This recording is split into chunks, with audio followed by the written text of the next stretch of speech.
What's going on, YouTube? So we're down here. I'm working on getting the shocks finished up for the axial wraith, the 1.9 wraith build that I'm putting together, and I just wanted to go through and do a shock video for these desert lizard shocks. You can see Steve over here. He says if you don't have desert lizard shocks, you're behind. So, Mechanic Steve knows. So, before we get into all this stuff, yes, you'll see there's another set of these desert lizards here I picked up off of a local group here. Picked them up. He bought them, didn't use them. I guess he likes the desert lizards as well. He was doing a benchtop cleanup. These are brand new. So I got another set. These are the 90 mils. I usually run the 90 millimeters. That's what I usually run. These are actually either going on my 10.3 or maybe even the Ascent or my Predator Gen 8 build when I get around to it. But I couldn't pass up the deal he offered me to them. So I've already got these unpackaged. So when you get these, you know, this is how they come packaged. Just like here. Open them up. And then I'll show you real quick with these since I've already unpackaged the orange ones here. This is how they'll come. Right here. You have your shocks, 2 shocks. You know, your sets of springs for adjustment. And then your seals for a rebuild, which is nice. Then your wrench to take everything apart, which we'll go over here in a little bit. This is going to be a longer video. And then all of your shock piston cups for your different hole variants. I generally just try to adjust using my oil weight, and we'll go over that in this video as well. This is primarily just for these desert lizard shocks. I see some people get them, say they don't like them, and they have trouble getting them to, you know, bleed them out and stuff. And then getting these back in this are probably going to be a pain in the butt. But I wanted to show you guys because I've already got these orange ones out, which are the 90 mils because the 1.9 Wraith has a 90 millimeter shock. So I'm not looking for crazy, you know, stupid articulation. I don't need it. It gets plenty of articulation with 90 mils. So, starting out here, we're going to move Mechanic Steve. So, what I'd recommend, guys, just right off the bat, and this doesn't have anything to do with, this goes for about any shock. I would recommend shock O-ring grease of some kind. This is the stuff that I use. I bought a bunch of it because it was super cheap off of AliExpress stuff. It works fantastic. If you've got leaky shocks, these will actually help seal up leaky shocks. I've used it for years. This is the one I've been using. I have another one of these around here somewhere. There's plenty of other companies out there that sell a, you know, shock O-ring grease. I think Team Associated, I think Desert Lizards even have their, or I mean, yeah, Racing has theirs. So I recommend that just for greasing everything up when you're assembling shocks. It'll make it a lot easier. A nice pair of shock pliers here to grab a hold of your shock shaft, to grab the shaft so you're not marring your shaft. Nobody wants to mar their shaft. It's pretty uncomfortable if you mar your shaft. So this will, you know, aid into disassembly and reassembly without doing any damage, because you don't want to get any damage, you know, to your shock shafts. Back in the day, I used to use a regular pair of needle nose pliers with black tape on them. I just got real tired of that and picked me up a set of cheap Black Friday sale. These work fantabulous off of Amazon. You know, right here they are. I can provide a link for these in the video description down below. I've used these. They've assembled 4 sets of shocks. I haven't had any issues with them. They actually work real good. They got the piece here for pushing your pivot balls in and out of your, works for rod end links, and they work for your shocks as well. So let's get into this video. That's the tool the tools I recommend. This is an angled pick, just a cheap angled pick. You can pick these up in a 3-pack from Walmart or anywhere else. And I'll show you in a little bit. This is what I use. They actually make a tool for this specifically, but this always works really well for me. So the main thing is the shock pliers to make it a lot easier. So when you open these up, back to that where we started, you're going to have your shock, your Desert Lizard shock, whatever size it may be. I got to tighten my mount down here, guys, so we don't knock it off for our camera. So these are what I've got these set up in a semi-droop, and I'll go with that in a second, but you'll have your shock. Like I was in the other pack, your shock O-ring rebuild kit. There's two of those here. You'll see here, because these are, like I said, I've opened these. The packages are here somewhere for them. I don't know where I put them. Never mind the background noise. That's Game Master Chan. So you get those extra, which is nice.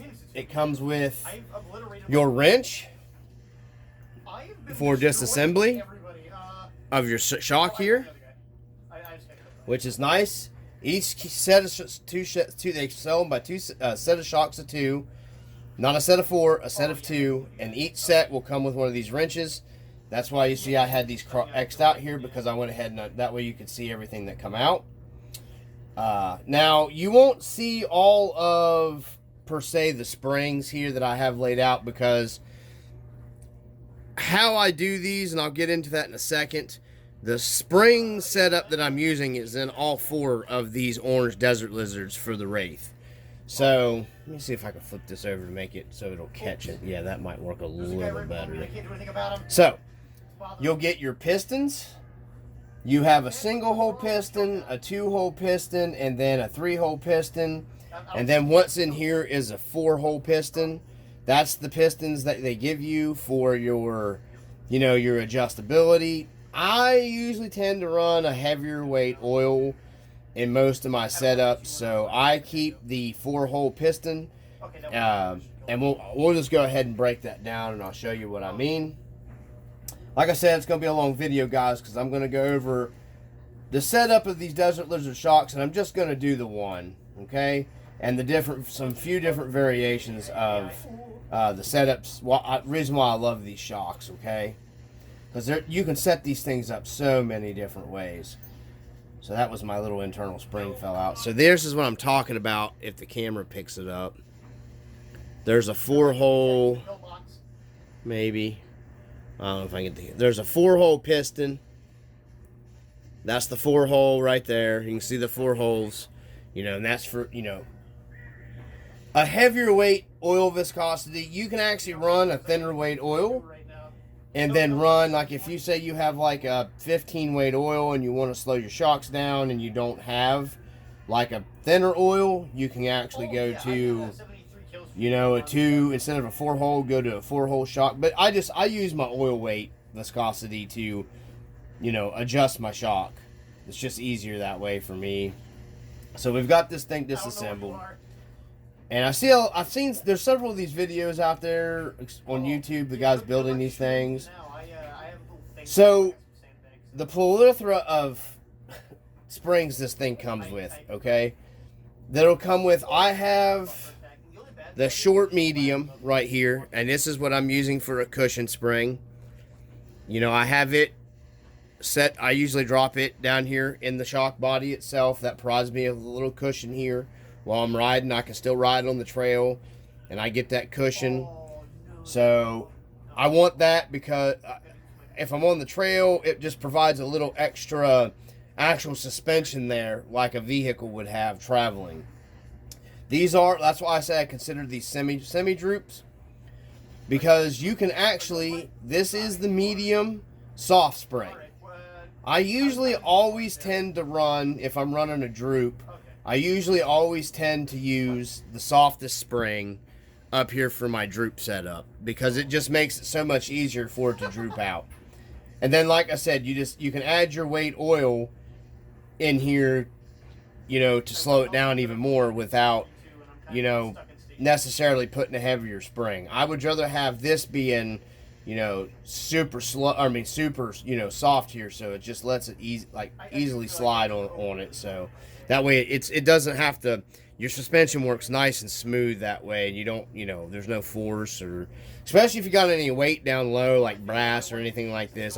The soft really just seems to work personally for me the best. But what I do is with these, because each vehicle is different, you can set these up as a regular shock, where you can put your spring up here, up inside your body, and then they got different lengths. If you want to run a normal sprung setup, you can take this off. You would take this spring off, slide this back up here to your piston, and you would run one of your longer springs here. Okay? You would run one of your longer springs above your piston. This without this spring, so this would be completely collapsed here, and then, that would be like this. So that would be like a normal sprung setup, and there's plenty of variables to adjust. You got soft, medium, and hards. The only thing that gets me with these Desert Lizard shocks is I wish the medium was a little softer than the medium they give you, but they do work pretty well. Because the soft tends to be, in my opinion, with these long ones, just a tad bit too soft if you're running it in a full sprung setup on certain rigs. But you can almost play around with the springs in these shocks and get where you want. You just have to put the time with these shocks and setting them up properly to get them right. Now, the Wraith is more of a 50% trail, 50% rock. Okay, so that's why I chose, to have my cushion spring up here, riding around up top. So I have that cushiony, and I'll show you what I mean. Let me put this back together. And you can run these things. You can put the small spring down here. You can put a big spring up top. Then you've got softs, mediums, hards in this. I know there's a lot to take in with these shocks, but there's absolutely no reason why a person couldn't find the adjustable variable here to run in these shocks to not like them. There's way. I didn't even realize that they were this super adjustable, or I'd have been running these things a long time ago. I haven't had any trouble with the ones leaking that I'm running right now on my daughter's Gen 8. But this is what I'm talking about. I call it a semi-droop because it's not drooped totally out, where my shock's bottomed all the way out. And it's just, you can see here, that's a droop setup. There's no oil in this at all, so this is just all spring. I do got grease packed in here, so it is slowing it down here because I don't want this dry running on those O-rings, messing them up. So I did grease all 4 of them for disassembly and reassembly.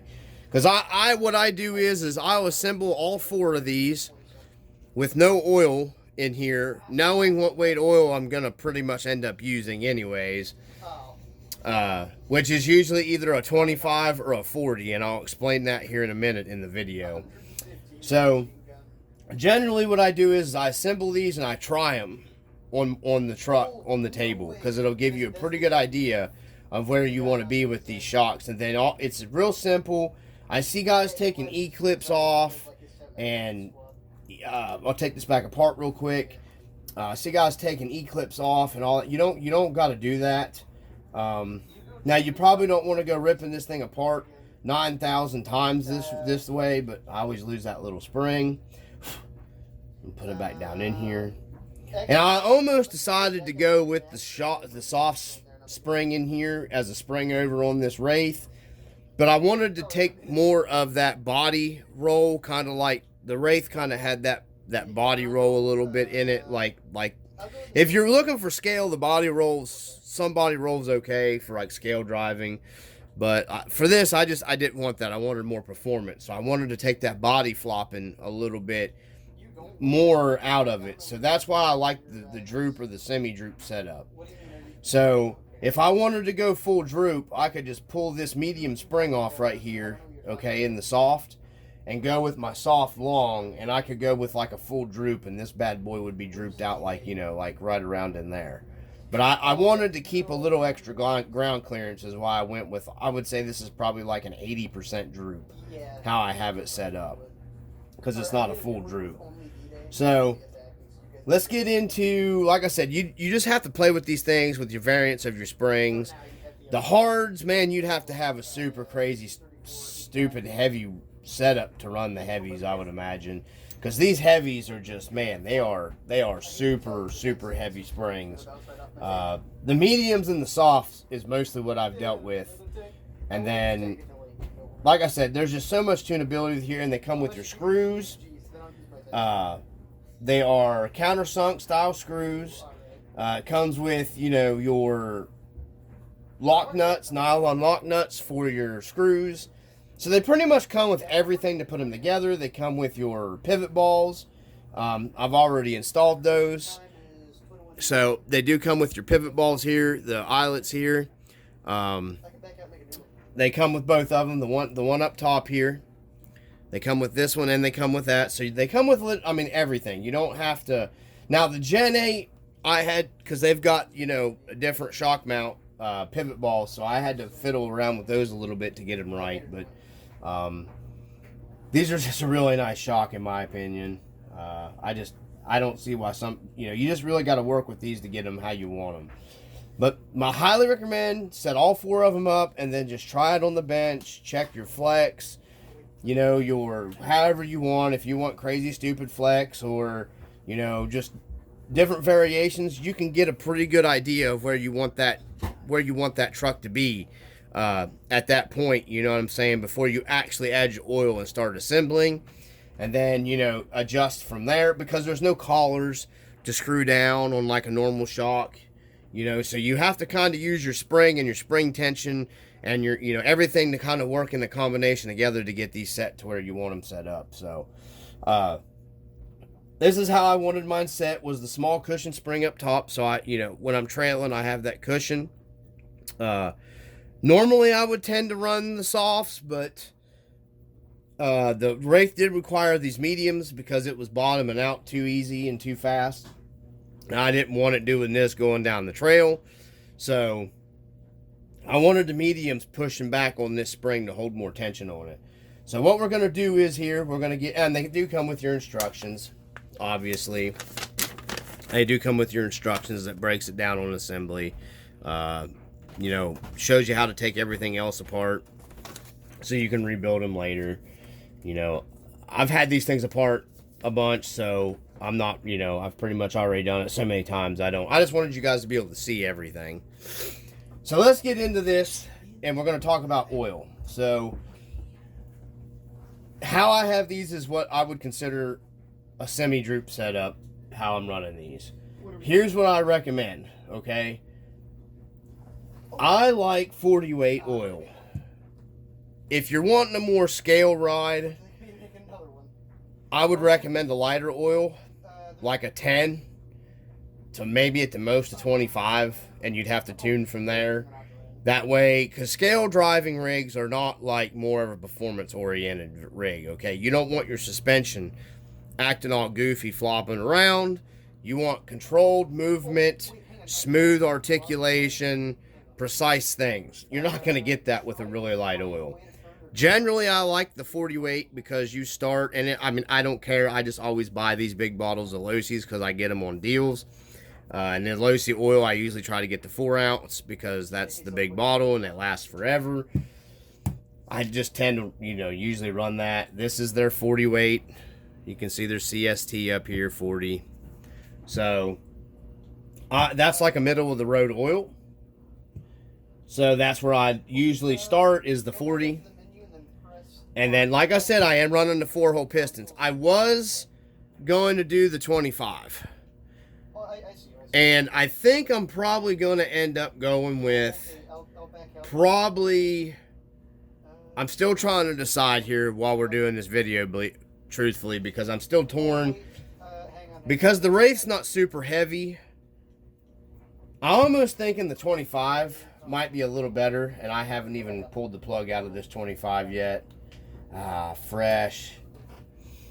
Silicone oil. So, I think I might give this 25. Let me shake it around, then we'll get the 40. Yeah, 40's a good bit thicker. I think we're going to go with the 40 here. And then if I have to, I'll adjust from there. Because I always got the 25. I've already got the plug pulled out of this. Let's put the plug back in. I always put the plug back in. That way I'm not getting a bunch of debris and stuff like that. So, but this will probably may end up going back in the front shocks. Maybe, possibly. I don't know. Because I don't have all my weight bolted into the Wraith per se. I got 90% of the weight there. So I'm going to go with the 40 and adjust from there. So I really like these Losies too because they got a nice pour spout here. So how I do these, you want to make sure, I'm just going to go ahead and grab a Kleenex. I'm all out of shop towels. Don't make fun of me too much. So I get a towel. Make sure your internal spring, if you're going to run it, whatever spring you're running, however setup you're doing, you drop your spring down in there. You want your spring in there. I usually take my shock oil, okay, and run it right up to the bottoms of the thread, like right below the bottom of the threads on the shock body on these desert lizards. Just like right below it. That way we're not wasting a bunch of shock oil here when we bleed them. I need to come up a little farther. Yeah, there we go. So, get your spring set up where you want it to be. Okay? Here's how I do these. Make sure this is cleaned. Make sure you got everything greased that you're going to grease. Slowly start putting that down in here to keep the air bubbles from being too horrifically bad. There's little channels right here. Right there on the side. That's where the bleeders come in. This is how the shock bleeds. Usually I start some threads. Get it threaded down in there. I pull up. Go down. Pull up. Now see, I am not bleeding anything so far. Let's screw it in a little further. No! That was my last sniper! And then, never mind Game Master Chan in the background. What have you done? This is just until I can try to get some shock wool. We may not have enough shock wool in this. Let me screw it down a little bit more. That was my, we're going to have to add some shock wool here, fellas. So let's go ahead. If I can keep from hitting the camera. I definitely, because you want to get it. I could have just done these so many times I hit it spot on too. But we're going to go because I want to show you how to bleed these and how they are messy. So we're going to add a little more shock oil. Give that shock oil time to run down in because it is a thicker shock oil. Okay. Boom. So lay that down there. Come up a little further. Okay, so now I'm right below my threads, so I know I'm going to get some bleeding going in here. So once again, go really slow where you don't blow oil everywhere. There we go. We've already got the oil coming out here. You'll see running down the shock. Grab your Kleenex or your whatever you're using. This way, I usually use gloves as well. And then we're just going to start this bad boy down in here, okay? We're going to start threading it. I'm using my tank version. Okay? I'm basically using my So, I'm going to go down. You see the oil pumping out of it, maybe. Yes. And then I'll come back up. Oil. There's the air coming out. Now you want to hold tension down on this and tighten the piston farther down in a little bit, okay? This is how I bleed these. And you can see it ain't really going down. And it's holding a lot of tension. So come up, work it real slow. It's still got air coming out. It's got an air pocket. It's pushing it out. You can see the bubbles. I hope the camera's picking up the bubbles down in there. You can see the bubbles on it. If I can get it to focus. So anyhow, I just do this, getting it bled out. Not anymore. My entire Hold down in it. Run it down in. Hold pressure on it. Okay. And I'm going to clean this up real well and get the shock oil off. We're going to get another tissue. We really need to get me some shop towels again. I forgot to pick them up today. I had a lot of stuff going on. So, you can see the air bubble still coming out. We'll go up. No. Come back down with it. Yes. And this shock will let you know You've done it now. when you're getting, Oh, you've done it now. if it'll let you tighten it down. Oh, you're still in the MGs. You should be ashamed. Okay. I can't even spawn in because I think we might be bled. I'm not even at. I'm not sure. Let's get a good look at it here. Nope, we're not all the way down yet.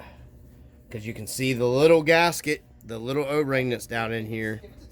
So we're going to have to back this back loose again. So let's back this back loose. It's because I overfilled it. I had it about spot on, I think, where the oil level should have been at. But I wanted to go through this process with you guys to show you. They can be a little bit of a pain in the butt. But I kind of actually like the bleeding process of these shocks. Once you get into it, and then I'm trying to do it backwards here on camera, which is kind of a pain. So I got the channels exposed again, the grooves for bleeding it. We'll back it back up loose a little bit more. So we got... No. We can talk about There we go. There that air pocket came out. So I'm going to hold tension on this. And we're just going to grab our little provided wrench and tighten them down. No matter what shocks I do, I always get covered in shock oil. So it's not that big of a deal to me. And they are still bleeding out here as I'm doing this. So we definitely had them overfilled. So that now you know what to do, what it's going to look like when you overfill one of these. Because it looks like it's going to tighten all the way down now. And I'm not forcing nothing. So there we go. You don't want to force stuff down. You want to make sure you get all that air pocket out of these shocks, okay? And then nice and slow and smooth there with your return. That's what I wanted. So then go ahead and make sure it's all snugged up. We're all good. Wipe it off. The shock's ready to go on the truck. Just like that right there.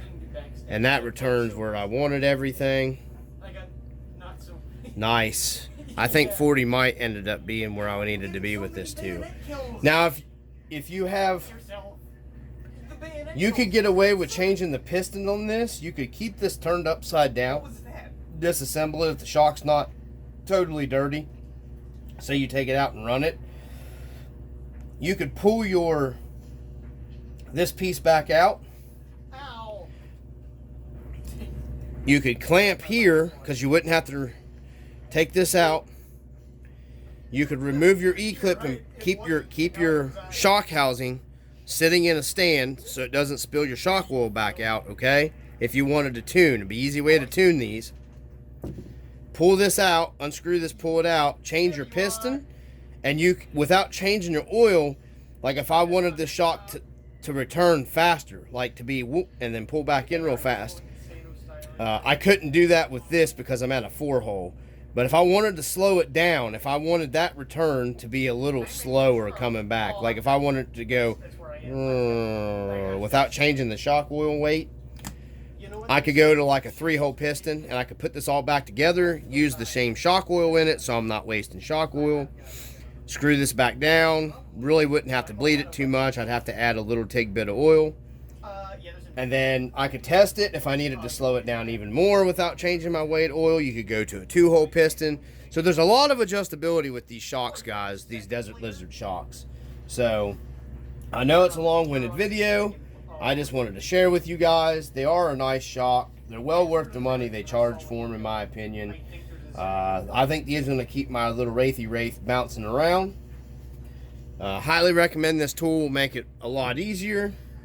And without removing your E-clip, what I was saying, for disassembly, you can grip these with your shock shaft pliers.